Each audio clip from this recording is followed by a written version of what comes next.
ಈ ಬಾರಿಯ 4 ಆಷಾಢ ಶುಕ್ರವಾರ ಹಾಗೂ 1 ವರ್ಧಂತಿ ಮಹೋತ್ಸವ ಚಾಮುಂಡಿ ಬೆಟ್ಟದಲ್ಲಿ ತುಂಬ ಯಶಸ್ವಿಯಾಗಿ ನಡೆದಿದೆ. ಈ ಬಗ್ಗೆ ಮಾತನಾಡಲಿಕ್ಕೆ ಚಾಮುಂಡೇಶ್ವರಿ ಅಭಿವೃದ್ಧಿ ಪ್ರಾಧಿಕಾರದ ಕಾರ್ಯದರ್ಶಿಯಾದಂಥ ರೂಪಾ ಮೇಡಮ್ ನಮ್ಮ ಜೊತೆ.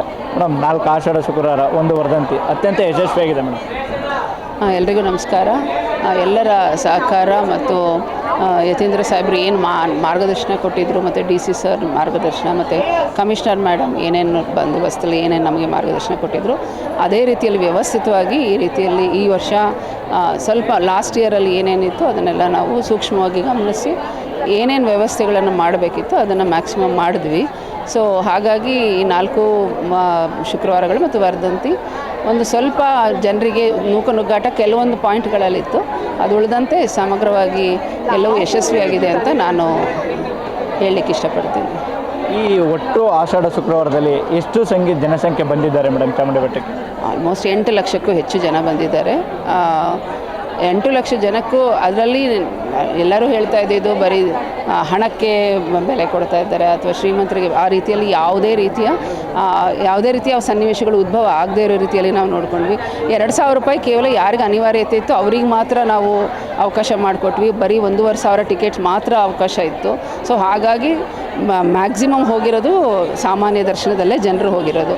ಸಾಮಾನ್ಯ ದರ್ಶನ ಮತ್ತು ಪಾದದಿಂದ ಹತ್ತು ಬರೋರಿಗೆ ನಮ್ದು ಏನು ಪ್ರಯಾರಿಟಿ ಇತ್ತು ಬಂದಂಥ ಅಷ್ಟೂ ಜನಕ್ಕೂ ನಾವು ಬಾದಾಮಿ ಹಾಲು, ಬಿಸ್ಕೆಟು ಮತ್ತು ಲಾಸ್ಟ್ 2 ಡೇಸಲ್ಲಿ ಡ್ರೈ ಫ್ರೂಟ್ಸು ಕೊಟ್ಟಿದ್ದೀವಿ. ಮತ್ತು ಏನು ನಮ್ಮದೊಂದು ಮಡ್ಲಕ್ಕಿ ಪ್ಯಾಕೆಟ್ ಇತ್ತು ಅದನ್ನು ಕೂಡ ವರ್ಧಂತಿ ಟೈಮ್ನಲ್ಲಿ ಕೊಟ್ಟಿದ್ದೇವೆ.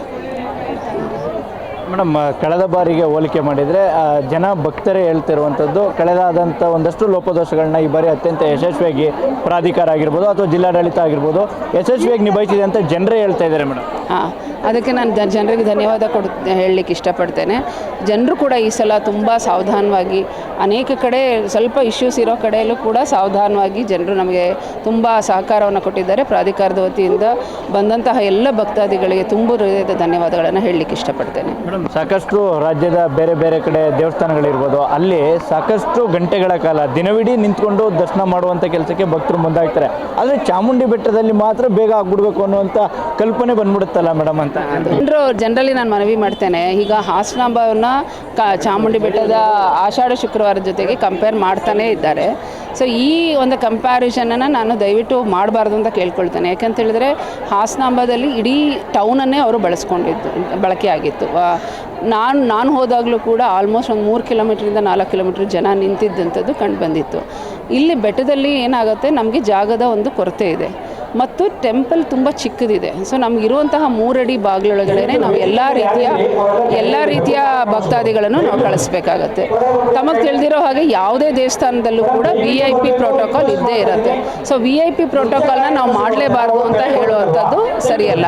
ಸೊ ನಾವು ಎಷ್ಟು ಮ್ಯಾಕ್ಸಿಮಮ್ ಜನತೆಗೆ ಏನು ಸಾಮಾನ್ಯ ದರ್ಶನಕ್ಕೆ ನಾವು ಪ್ರಯಾರಿಟಿ ಕೊಟ್ಟು ಅಷ್ಟರಲ್ಲಿ 9:30ವರೆಗೆ ಮಾತ್ರ ನಾವು VVIPಗಳಿಗೆ ಅವಕಾಶವನ್ನು ಮಾಡಿಕೊಟ್ಟಿದ್ರು ಸರ್.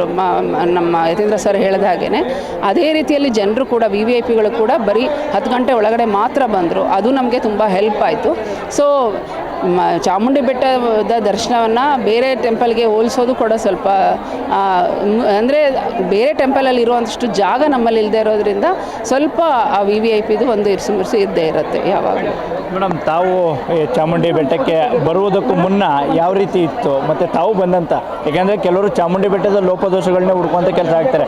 ಆದರೆ ನಿಜಕ್ಕೂ ಅಲ್ಲ ಆಗಿರುವಂಥ ಅಭಿವೃದ್ಧಿಗಳು ಜೊತೆಗೆ ಆ ದೇವಸ್ಥಾನವನ್ನು ಯಶಸ್ವಿಯಾಗಿ ಕರ್ಕೊಂಡು ಹೋಗುವಂಥ ನಿಟ್ಟಿನಲ್ಲಿ ತಮ್ಮ ಪಾತ್ರದ ಬಗ್ಗೆ ಹೇಳೋದಾದ್ರೆ? ನಾನು ಈ ಸನ್ನಿವೇಶನ ಇದು ಇನ್ನೊಂದು ಪ್ಲ್ಯಾಟ್ಫಾರ್ಮಲ್ಲಿ ನಾನು ಡೀಟೇಲ್ ಆಗಿ ಹೇಳಲಿಕ್ಕೆ ಇಷ್ಟಪಡ್ತೇನೆ. ಒಂದು ಇಂಟರ್ನ್ಯಾಷನಲ್ ಲೆವೆಲ್ನಲ್ಲಿ ಏನು ಟೆಂಪಲ್ ಇದೆ, ಇಲ್ಲಿ ನಮಗೆ ಅಂತಾರಾಷ್ಟ್ರೀಯ ಮಟ್ಟದಿಂದಲೂ ಕೂಡ ಭಕ್ತಾದಿಗಳು ಬರ್ತಾರೆ, ಅನೇಕ ರಾಜ್ಯಗಳಿಂದ ಬರ್ತಾರೆ.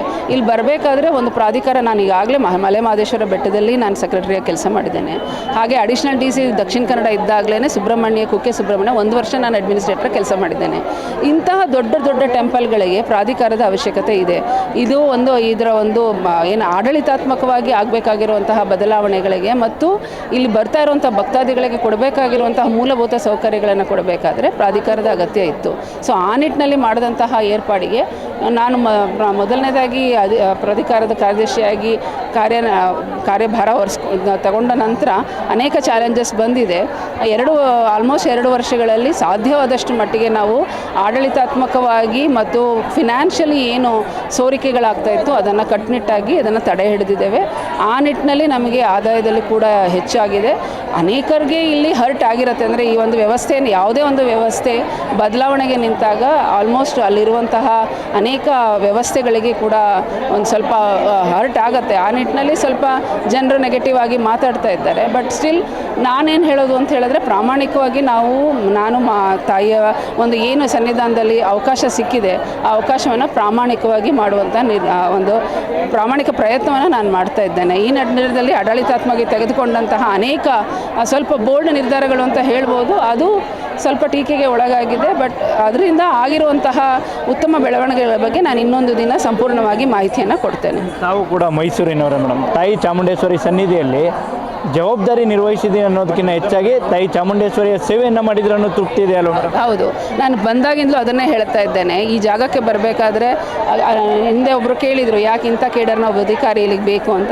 ಇಲ್ಲಿ ನಮಗೆ ಸಿಕ್ಕಿರುವಂತಹ ಒಂದು ಅವಕಾಶವನ್ನು ನಾನು ಆಡಳಿತಾತ್ಮಕವಾಗಿ ನೋಡ್ತಾನೆ ಇಲ್ಲ. ಅದನ್ನು ನನಗೆ ಸಿಕ್ಕಂಥ ಒಂದು ಸೌಭಾಗ್ಯ, ಇದು ತಾಯಿ ಸೇವೆ ಮಾಡೋಕ್ಕೆ ಸಿಕ್ಕಿರುವಂಥ ಒಂದು ಅವಕಾಶ ಅಂತ ನಾನು ಪ್ರತಿದಿನವೂ ಭಾವಿಸಿದ್ದೇನೆ. ಅದೇ ರೀತಿಯಲ್ಲಿ ಕೆಲಸ ಮಾಡ್ತಾ ಇದ್ದೇನೆ. ನಿಮ್ಮ ಆಲೋಚನೆಯಲ್ಲಿ ಚಾಮುಂಡಿ ಬೆಟ್ಟವನ್ನು ಭಕ್ತಾದಿಗಳಿಗೆ ಒಂದು ಹೊಸ ಯೋಜನೆಗಳು ಒಂದಷ್ಟು ಬದಲಾವಣೆಗಳು ಮಾಡೋದಾದ್ರೆ ಏನೆಲ್ಲ ಮಾಡ್ಬೋದು ಅನ್ಕೊಂಡಿದ್ರಿ ಮೇಡಮ್ ಕನಸಿಂದು?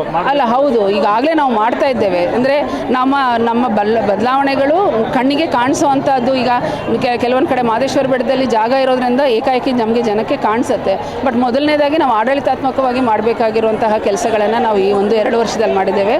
ಇನ್ನು ಮುಂದಿನ ದಿನಗಳಲ್ಲಿ ಏನೆಲ್ಲ ಬದಲಾವಣೆಗಳು ಮತ್ತು ಮೂಲಭೂತ ಸೌಕರ್ಯ ಕೊಡೋ ನಿಟ್ಟಿನಲ್ಲಿ ಏನೇನು ಮಾಡಬೇಕು ಅದನ್ನೇ ನಾವು ಪ್ಲ್ಯಾನ್ ಮಾಡಿದ್ದೇವೆ. ಹಾಗೆ ಎಕ್ಸಿಕ್ಯೂಟಿವ್ ಕೂಡ ಮಾಡ್ತೇವೆ. ಮೇಡಮ್, ಈ ಆಷಾಢ ಸಂದರ್ಭದಲ್ಲಿ 2,000 ರೂಪಾಯಿ ಟಿಕೆಟ್ ಬಗ್ಗೆ ಸಾಕಷ್ಟು ಚರ್ಚೆ ಮಾಡ್ತಾರೆ ಮೇಡಮ್. ಆ 2,000 ರೂಪಾಯಿ ಟಿಕೆಟನ್ನು ಯಾವ ರೀತಿ ದೇವಸ್ಥಾನಕ್ಕೆ ಆದಾಯವಾಗಿ ಬಳಸ್ಕೊಳ್ಳುವಂಥದ್ದು, ಖರ್ಚು ವೆಚ್ಚಗಳು ಮಾಡುವಂಥದ್ದು, ಅದ್ರ ಬಗ್ಗೆ ಹೇಳೋದಾದ್ರೆ ಮೇಡಮ್? ಹೌದು, ಇದು ಯಾವುದೇ ಮೂಲದಿಂದನಾದ್ರೂ ನಮ್ಮ ಆದಾಯ ಬರಲಿ ದೇವಸ್ಥಾನಕ್ಕೆ, ಅದು ದೇವಸ್ಥಾನದ ಒಂದು ಖಜಾನೆಗೆ ಹೋಗುತ್ತೆ ಹೊರತು ಬೇರೆ ಇನ್ನೆಲ್ಲಿಗೂ ಹೋಗೋದಿಲ್ಲ. ಅದನ್ನು ನಾನು ಸ್ಪಷ್ಟಪಡಿಸ್ತೇನೆ. ಬರ್ತಾ ಇರುವಂತಹ ಆದಾಯವನ್ನು ದೇವಸ್ಥಾನಕ್ಕೆ ಬರುವಂತಹ ಭಕ್ತಾದಿಗಳ ಮೂಲಭೂತ ಸೌಲಭ್ಯವನ್ನು ಉನ್ನತೀಕರಣಗೊಳಿಸೋಕ್ಕಷ್ಟೇ ಬಳಕೆ ಆಗುತ್ತೆ ಹೊರತು ಬೇರೆ ಇನ್ಯಾವುದೇ ರೀತಿಯಲ್ಲೂ ಬಳಕೆ ಆಗ್ತಾ ಇಲ್ಲ ಅನ್ನೋದನ್ನು ಸ್ಪಷ್ಟಪಡಿಸ್ತೇನೆ. 2,000 ರೂಪಾಯಿಂದ ಏನು ಆದಾಯ ಬಂದಿದೆ ಅದನ್ನು ಜನಕ್ಕೆ ವಾಪಸ್ ಕೊಟ್ಟಿದ್ದೇವೆ. ಸುವ್ಯವಸ್ಥಿತವಾಗಿ ಮಾಡಿರುವಂಥ ವ್ಯವಸ್ಥೆಗೆ ಅದನ್ನು ಬಳಕೆ ಮಾಡ್ತಾ ಇದ್ದೇವೆ. Thank you. ಇದು ಚಾಮುಂಡೇಶ್ವರಿ ಅಭಿವೃದ್ಧಿ ಪ್ರಾಧಿಕಾರದ ಕಾರ್ಯದರ್ಶಿಯಾದಂಥ ರೂಪ ಅವರ ಮಾತುಗಳು. ಕ್ಯಾಮ್ರಾಮನ್ ಸಂಜಯ್ ಜೊತೆ ಅನಿಲ್ ರಾಜೇಶ್, ಪ್ರಜಾನುಡಿ, ಮೈಸೂರು.